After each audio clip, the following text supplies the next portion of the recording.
कोई भी महिला आपको बता देगी कि बार बार बहकाने वाले पुरुषों को महिलाएं झट से पहचान लेती हैं। थोड़ी सावधानी बरत लीजिए। आदरणीय अध्यक्ष महोदय जी, आज इस विषय पर आपने मुझे बोलने का मौका दिया, इसके लिए मैं आपकी बहुत बहुत आभारी हूँ।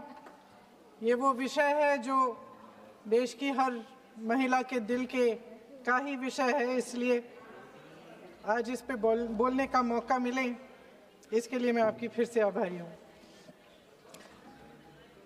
इस विषय का एक छोटा सा बैकग्राउंड बताना चाहती हूँ, क्योंकि प्रधानमंत्री महोदय जी ने अपने भाषण में काफ़ी जिक्र किए कि किसने रोका, कैसे रोका, 30 सालों से कैसे ये निर्णय रोका गया। तो इसका बैकग्राउंड ये है, मेरे सत्ता पक्ष के साथियों को शायद ये बात पसंद नहीं आएगी, लेकिन इसका ऐतिहासिक बैकग्राउंड ये है कि इसकी शुरुआत भी नेहरू नाम के एक व्यक्ति ने ही किया। लेकिन घबराइए नहीं, ये वो नेहरू नहीं है जिनसे आप इतना कतराते हैं। ये उनके पिताजी मोतीलाल नेहरू जी ने एक रिपोर्ट तैयार की थी 1928 में, और उस प्रतिवेदन को उन्होंने कांग्रेस पार्टी की कार्य समिति को दिया था। वो एक समिति के अध्यक्ष थे, उसमें उन्होंने 19 मूल अधिकारों की सूची बनाई थी। 1931 में सरदार पटेल जी की अध्यक्षता में कांग्रेस अधिवेशन हुआ था कराची में। उस कराची अधिवेशन में इस प्रस्ताव को पारित किया गया और वहीं से ये शुरुआत हुई कि महिलाओं का समान अधिकार हमारे देश की राजनीति में शामिल हुआ। उसी समय 1 वोट 1 सिटीजन 1 वैल्यू का सिद्धांत भी हमारी राजनीति में स्थापित हुआ। आपको ताज्जुब होगा ये जानकर कि जबकि इस सिद्धांत की वजह से हमारे देश में महिलाओं को वोट देने का अधिकार आज़ादी के पहले दिन से मिला, अमेरिका जैसे देश में ये अधिकार उन्हें इस अधिकार के लिए 150 साल इंतज़ार करना पड़ा, संघर्ष करना पड़ा। हमारे देश की राजनीतिक व्यवस्था में महिला आरक्षण लागू करना भी दुनिया में एक ऐसा ही अनोखा कदम था। पंचायतों और नगर पालिकाओं में 33% आरक्षण का प्रावधान भी भारतीय राष्ट्रीय कांग्रेस की सरकार ने स्वर्गीय राजीव गांधी जी के नेतृत्व में सदन पटल पर पहली बार पेश किया, मगर उस समय ये प्रावधान पारित नहीं हो पाया। आज आदरणीय प्रधानमंत्री महोदय जी ने भी इसका जिक्र किया, लेकिन हमेशा की तरह उन्होंने आधी बात बोल दी। उन्होंने कहा, सदन को ये बताया कि विरोध करने वाले कौन थे, उन्होंने ये नहीं बताया। उन्होंने कहा कि इसका विरोध हुआ, कौन किसने विरोध किया और नहीं बताया। विरोध तो आप ही ने किया था, भाजपा ने किया। कुछ सालों बाद स्वर्गीय श्री पीवी नरसिम्हा राव जी के नेतृत्व में कांग्रेस सरकार ने इस कानून को सदन में पारित करके लागू किया। आज अपने भाषण में प्रधानमंत्री जी ने जब पंचायत की आंदोलित महिलाओं का जिक्र किया, तो ये समझ लीजिए कि इस कदम के चलते ही आज 40 लाख पंचायत प्रतिनिधियों में से 15 लाख महिलाएं हमारे लोकतंत्र में भागीदार हैं। 2010 में स्वर्गीय प्रधानमंत्री डॉक्टर मनमोहन सिंह जी और यूपीए की अध्यक्ष श्रीमती सोनिया गांधी जी के नेतृत्व में कांग्रेस पार्टी ने लोकसभा और विधानसभा में महिलाओं को आरक्षण देने का फिर से प्रयास किया। राज्यसभा में इसे पारित भी कराया, लेकिन लोकसभा में आम सहमति नहीं बन पाई। 2018 में आदरणीय श्री राहुल गांधी जी ने मोदी जी को एक पत्र लिखा, और उस पत्र में उन्होंने कहा कि ये महिला का जो आरक्षण है ये 2019 तक लागू हो जाना चाहिए। मुझे लगता है कि यहाँ आकर प्रधानमंत्री जी राहुल जी का मजाक तो बना लेते हैं, लेकिन घर जाके उनकी बातों पर गौर करते हैं, क्योंकि हम आज उसी बात पर चर्चा कर रहे हैं। वैसे आज प्रधानमंत्री जी की बातों से ये लगा कि भाजपा ही महिला आरक्षण के चैंपियन, प्रस्तावक और सबसे बड़े समर्थक रहे हैं। इनके पूरे भाषण में यही बात थी, जबकि ये कह रहे थे कि इन्हें इसका श्रेय नहीं चाहिए। कोई भी महिला आपको बता देगी कि बार बार बहकाने वाले पुरुषों को महिलाएं झट से पहचान लेती हैं। थोड़ी सावधानी बरत लीजिए, पकड़े जाएंगे। आखिर जब 2023 में राहुल जी के पत्र को पढ़ने के कुछ सालों बाद, हाँ, उसके बाद पढ़ लिया। आखिर जब 2023 में आदरणीय प्रधानमंत्री नरेंद्र मोदी जी की सरकार ने यह अधिनियम सर्वसहमति से पारित किया, तब भारतीय राष्ट्रीय कांग्रेस ने अपनी विचारधारा के अनुकूल इसका पूरा समर्थन किया। आज भी इसमें कोई शक नहीं होना चाहिए कि भारतीय राष्ट्रीय कांग्रेस महिला आरक्षण के पक्ष में डट कर खड़ी है और खड़ी रहेगी। लेकिन अध्यक्ष महोदय, सच्चाई ये है कि आज की चर्चा दरअसल महिला आरक्षण पर है ही नहीं। जो विधेयक के सरकार ने पेश किया है, उसका प्रारूप हमने पढ़ा, उससे पूरी चर्चा ही बदल गई है। उनकी सरकार के इस विधेयक का सार सुनिए। सबसे पहले इसमें लिखा है कि संसद में महिला आरक्षण 2029 तक लागू होना चाहिए। अब सहमत है। फिर कहा गया है कि इसे लागू करने के लिए लोकसभा सदस्यों की संख्या 50% बढ़ानी पड़ेगी। मतलब कि सीटों की संख्या 543 से बढ़कर 850 तक बनानी पड़ेगी, बढ़ाई जाएगी। और इन सीटों को बढ़ाने के लिए एक परिसीमन आयोग बनाया जाएगा जो 2011 की जनगणना को आधार बनाकर ये कार्य करेगा। ऊपर से इसमें कोई आपत्तिजनक बात नहीं लगती, मगर इसे गहराई से समझा जाए तो इसका असली मकसद उभरता है। वह राजनीति की बू जिसका जिक्र प्रधानमंत्री महोदय ने किया, वह राजनीति की बू इसमें पूरी तरह से घुली हुई है। दरअसल इसी सरकार ने महिला आरक्षण का जो विधेयक सर्वसहमति से 2023 में पारित कराया था, उसमें दो चीजें थी जो इस विधेयक में नहीं है। उसमें लिखा था कि इसे लागू करने से पहले नई जनगणना और परिसीमन कराई जाएगी। अब अचानक क्या हो गया? मन बदल गया। वही सरकार पुराने आंकड़ों के आधार पर क्यों आगे बढ़ना चाह रही है और इतनी जल्दबाजी क्यों? अध्यक्ष महोदय, ये हमारे देश की सच्चाई है कि प्रतिनिधित्व का सवाल जनसंख्या के सवाल से जुड़ा हुआ है। जब तक जातीय जनगणना नहीं होती, सभी वर्गों को उचित प्रतिनिधित्व नहीं मिल सकता। ये अनिवार्य है। ये सरकार 2011 की जनगणना पर आगे बढ़ना इसलिए चाहती है क्योंकि इस जनगणना में ओबीसी वर्ग की संख्या ही नहीं है।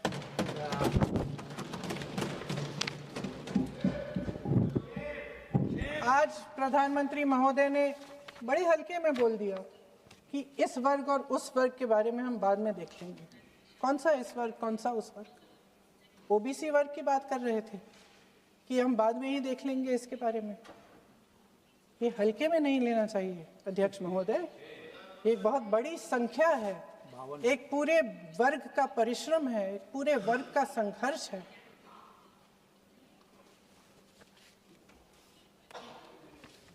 इसे टेक्निकल मुद्दा बता के उन्होंने अपना पल्ला झाड़ दिया। हम इनकी मांग कर रहे हैं, हम इनकी ज़रूरतों को आगे कर रहे हैं, हम कह रहे हैं कि इनको भी अपना हक मिलना चाहिए, और प्रधानमंत्री जी ने उसको एक टेक्निकल मुद्दा बता दिया। हमारे प्रधानमंत्री महोदय किस बात से घबरा रहे हैं? इसी बात से ना कि जब नई जनगणना होगी तो इस ओबीसी वर्ग के असली आंकड़े निकलेंगे और उसमें पता चलेगा कि ये वर्ग कितना मजबूत है, कितना बड़ा है। और उसके हक को कोई नकार नहीं पाएगा। 2011 की जनगणना को परिसीमन का आधार बनाकर प्रधानमंत्री जी ओबीसी वर्ग की ये हक छीनना चाहते हैं। उनके साथ एक बहुत बड़ा अन्याय करने जा रहे हैं। अध्यक्ष महोदय, कांग्रेस पार्टी कभी नहीं होने देगी। हमारा संविधान सबका है, ये देश एक एक देशवासी का है। किसी एक का हक छीनकर इसे नहीं चलाया जा सकता। इस विधेयक में सिर्फ यह अभाव नहीं है, एक और खतरनाक अभाव है। संसद का 50% विस्तार प्रस्तावित है, लेकिन इसके लिए कोई ठोस प्रक्रिया के बारे में एक भी शब्द नहीं लिखा है। आश्चर्य की बात यह है कि इतने बड़े परिवर्तन के नियम क्या होंगे, कैसे किया जाएगा, इसके बारे में पूरे विधेयक में एक भी शब्द नहीं है। महोदय, संसद में भारत के हर प्रदेश की भागीदारी 1971 में निश्चित तौर पर तय की गई थी और इसमें परिवर्तन लाने पर रोक लगाई गई थी, लेकिन इस विधेयक के तहत ये सब बदलने जा रहा है। आदरणीय प्रधानमंत्री महोदय जी और उनके अन्य मंत्रियों के खोखले आश्वासनों के बावजूद यह निश्चित है कि संसद में प्रदेशों के वजन का परिवर्तन किया जाएगा। हमारे लोकतंत्र की व्यवस्था में इतने बड़े परिवर्तन के लिए पूरी प्रक्रिया बनी हुई है, मगर इनकी योजना यही है कि प्रक्रिया को नकारा जाएगा।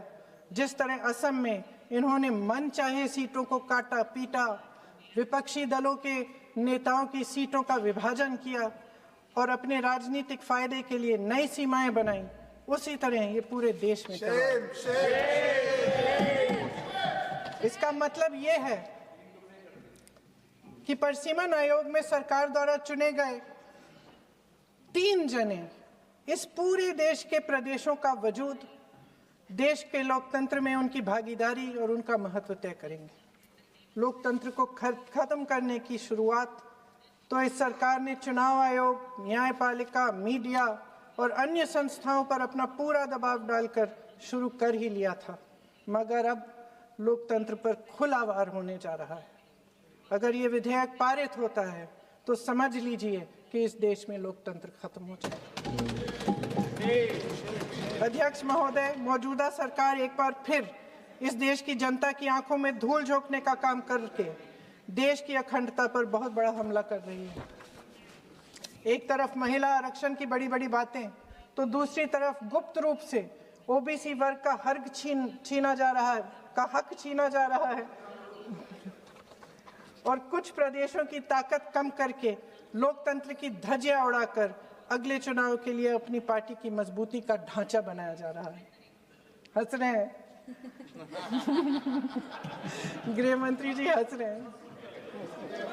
पूरी योजना बना रखी है। चाणक्य आज अगर जिंदा होते तो वो भी चौंक जाते आपकी राजनीतिक कुटिलता में।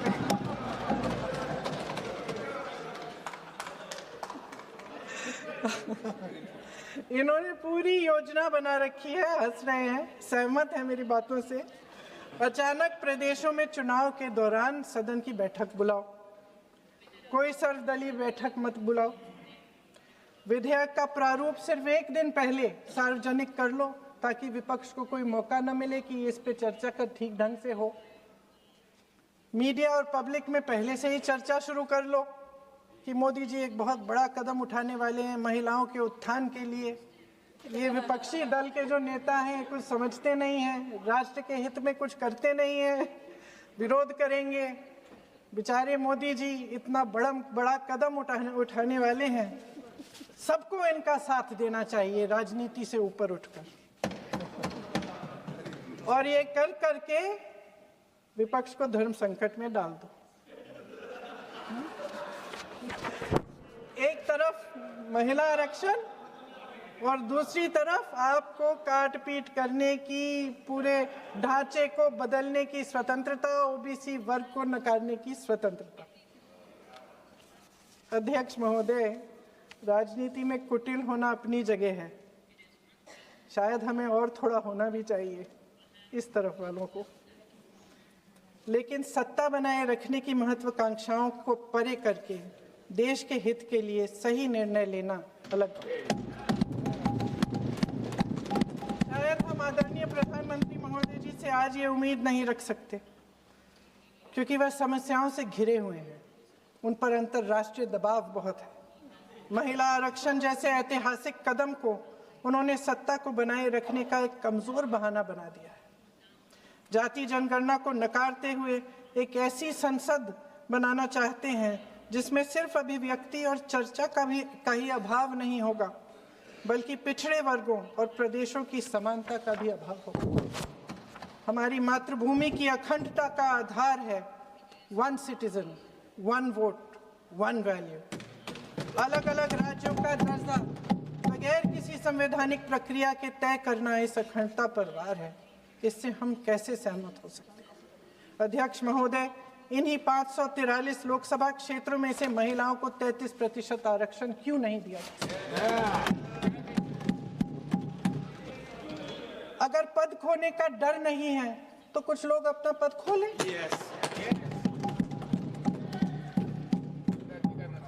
इसी में से SC ST का जो दर्जा है, SC ST में महिलाओं का आरक्षण 33% हो जाए, 1/3 आरक्षण हो जाए, OBC का भी उचित आरक्षण हो जाए, आज पारित हो सकता है।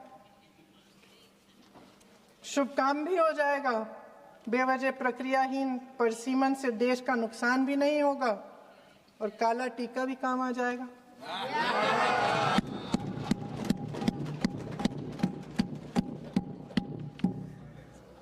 सदन की सर्वसहमति से देश के इतिहास में एक महत्वपूर्ण कदम उठाने पर आदरणीय प्रधानमंत्री महोदय जी का नाम भी लोकतंत्र का गौरवमय पन्नों में लिखा जाएगा। अध्यक्ष महोदय, आज मेरी बहुत सारी बहनें यहाँ बैठी हैं, सदन की चर्चा देख रही हैं। हम चाहे बड़े शहरों में रहती हों या छोटे कस्बों में, गांव में, चाहे पढ़ी लिखी हों, कभी भी सभागृह की गैलरी की चर्चा नहीं करते सदन में। फोटो दिखा रहे हो?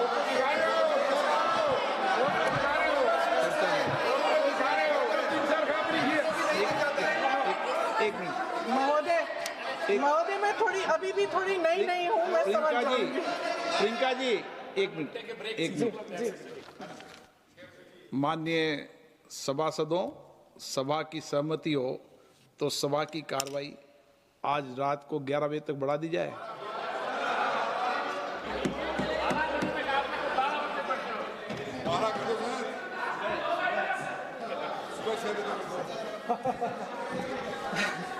अध्यक्ष महोदय, हम चाहे बड़े शहरों में रहती हों या छोटे कस्बों और गांवों में, चाहे पढ़ी लिखी हों या हमने अवसरों की कमी का सामना किया हो, महिलाएं ही अपने समाज का बोझ अपनी दृढ़ता और मजबूत इच्छा शक्ति से अपने कंधों पर उठाती हैं। हम ही वह अथक कर्म शक्ति हैं जो हमारे राष्ट्र को आगे बढ़ाती हैं। दर्द और तकलीफें सहने की हमारी क्षमता असीम है। लेकिन अध्यक्ष महोदय, आज इस संसद में खड़े हुए मैं खास तौर से अपने पुरुष साथियों को याद दिलाना चाहती हूँ कि इस देश की महिलाएं निडरता पूर्वक जीवन के कठिन से कठिन परिस्थितियों में अपने हक के लिए लड़ना भी जानती हैं। घोर अंधकार से भरी रात में उठकर एक नई सुबह का दावा करना जानती हैं। इस देश की महिलाएं वे जबरदस्त सामूहिक शक्ति हैं जो इस देश के भविष्य को आकार दे रही हैं। इसलिए अध्यक्ष महोदय, आपके द्वारा मैं आदरणीय प्रधानमंत्री महोदय जी को ये कहना चाहती हूँ कि अगर वे इस ऐतिहासिक कदम को ईमानदारी से उठा रहे होते तो पूरा संसद इनके साथ एकजुट होकर इसे पारित करता। लेकिन देश की महिलाओं के नाम पर इस देश के बुनियादी ढांचे, इसकी अखंडता के साथ खिलवाड़ करने की कोशिश ने इस विधेयक का मकसद ही बदल डाला है। हमारी संसद को कमजोर करके अपनी सत्ता को कायम रखने की एक खोखली कोशिश साबित हुई है। आदरणीय प्रधानमंत्री महोदय जी, इस देश की महिलाओं का वाकई आप सम्मान करते तो उनका राजनीतिक इस्तेमाल न करते। ये आपकी हस्ती, आपके पद उसकी गरिमा और आपके दायित्व के प्रतिकूल है। आपने ही कहा था कि भारत की हर नारी का ये हक है, उसका अधिकार है, किसी की मेहरबानी नहीं। आज नहीं तो कल उसे ये हक मिलेगा और इस हक को वे पूरी जिम्मेदारी से देश की अखंडता और एकता को बचाने के लिए इस्तेमाल करेंगे। हम आपके इन तीनों विधेयकों का सख्त विरोध करते हैं, लेकिन अभी भी आप एक ऐसा निर्णय ले सकते हैं जो सर्वसहमति से इस सदन में पारित हो जाएगा और हमारे देश की हर नारी को अपनी असली शक्ति को धारण करने का मौका मिलेगा। मैं आपके द्वारा प्रधानमंत्री जी से अपील करती हूं कि मन बनाएं, साहस करें, सही निर्णय ले लें। हम सब उनके साथ खड़े रहेंगे। धन्यवाद।